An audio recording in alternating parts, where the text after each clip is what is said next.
Notre enquête à présent, et ce soir direction l'Espagne. On dit souvent que le bonheur des uns fait le malheur des autres. Eh bien là-bas c'est un peu le cas. Alors que la crise fait des ravages, les étrangers eux se ruent sur l'immobilier et il y a beaucoup de Français. Les luxueux appartements de la côte se vendent désormais pour presque rien. La grande braderie espagnole, enquête signée Fanny Lothaire et Philippe Maire. C'est un coin de paradis qui porte bien son nom, la Costa del Sol, la côte du soleil. Un ciel bleu, plus de 300 jours par an.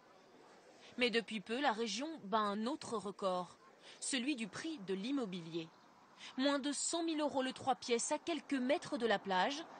Le rêve de cette future retraitée venue spécialement pour acheter. Bonjour José, comment ça va? Bien vous-même? Super. José González est agent immobilier.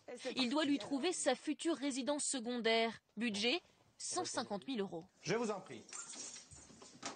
Marbre au sol dans tout l'appartement. Oui, c'est ça, je voulais vous demander. Oui, c'est du marbre. C'est du marbre, c'est du marbre. De quoi s'offrir ce 80 mètres carrés, à 2 pas de l'un des plus beaux golfs de la région.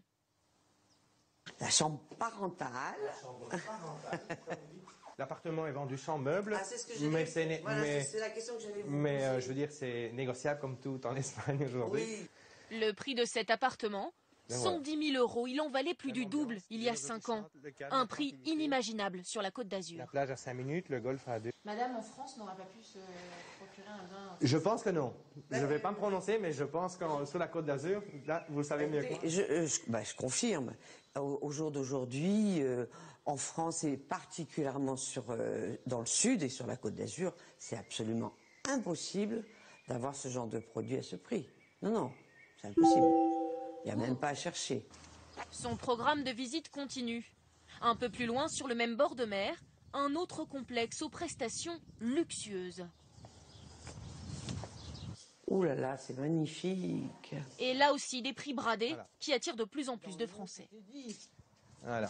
Donc vous avez vue sur le golfe et vue sur la mer. Bonjour. Elle n'est pas la seule à l'avoir repéré. Ces touristes en vacances, pendant 8 jours, en profitent pour le visiter. L'occasion fera peut-être le larron. On s'est pris une journée pour visiter, pour se faire une idée déjà. Et là, ça vous intéresse? On va réfléchir. Vous pouvez faire un barbecue. Touchés par la crise, les promoteurs immobiliers espagnols cassent les prix. Objectif, vendre les 200 000 logements vides construits sur la côte ces dernières années, quitte à vendre à perte. Il y a un supermarché. Dans la région, il y a tellement d'appartements à vendre, tellement d'offres. Pour être sûr de signer, on est obligé de vendre en dessous du prix. Il y a beaucoup de concurrence? Oui, énormément. Les promoteurs immobiliers ont tout simplement vu trop grand, trop vite, comme ces chantiers par exemple, désormais à l'arrêt. 90% des logements déjà construits ont été saisis par les banques. Elles deviennent du coup le premier agent immobilier d'Espagne. Vous voyez celle-ci par exemple, sur la gauche, c'est une saisie bancaire. Olivier Elbilia est agent immobilier spécialisé dans les maisons saisies par les banques. La Maison Blanche aussi, donc vendue à des Français il y a à peu près 1 an et demi, à 320 000 €. Au lieu de 550. Dans ce quartier de Marbella, ces derniers mois, une quinzaine de maisons ont été achetées par des Français, comme cette villa andalouse. L'ancienne propriétaire, acculée par les dettes, ne pouvait plus rembourser son prêt. En totalité, il y a 190 mètres carrés, dont 35 mètres carrés de terrasse. Cécile Perrard assume avoir profité de la crise comme beaucoup d'autres. Comme il y a beaucoup de saisies de banques, on a l'impression de profiter de la crise, quelque sorte. Oui, bien sûr. Il y a des Français, des Belges, des étrangers. Maintenant, on a beaucoup de Russes, il y a beaucoup de gens nordiques qui viennent et qui profitent, des prix qui ont baissé, c'est clair. Vous avez cette sensation-là? C'est sûr, c'est une certitude. Cette Française a succombé aussi à un argument de vente imbattable, la taxe foncière 3 à 4 fois moins élevée qu'en France.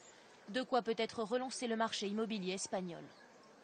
Toujours à l'étranger, l'actualité en bref, avec 2 images. D'abord, l'état d'alerte décrété